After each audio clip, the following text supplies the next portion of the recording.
అమ్మా అన్నం తినకుండా ఈరోజు గట్క తాగుతున్నావుగా, మధ్యాహ్నం అన్నం తింటే కడుపులో ఆసరు ఉంటది. ఇదే గట్క తింటే ఇక నేను తినేది మళ్ళీ రాత్రికి కూడా అన్నం తింటలేదు.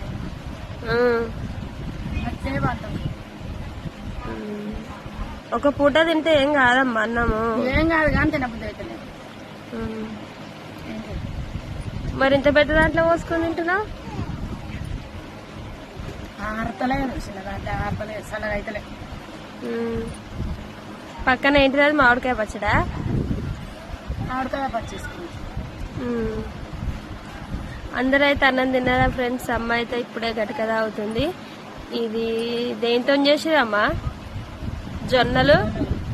జొన్నలతోనైతే పొయ్యి మీద ఒక 2 గంటలకు పైనే ఉడకబెడుతున్నాం. పచ్చి పచ్చిగా ఉంటే అయితే మోషన్స్ అయితే ఇవి మంచిగా ఉడకబెట్టుకొని తాగాలన్నట్టు. మీకు ఇట్లా చేస్తారా?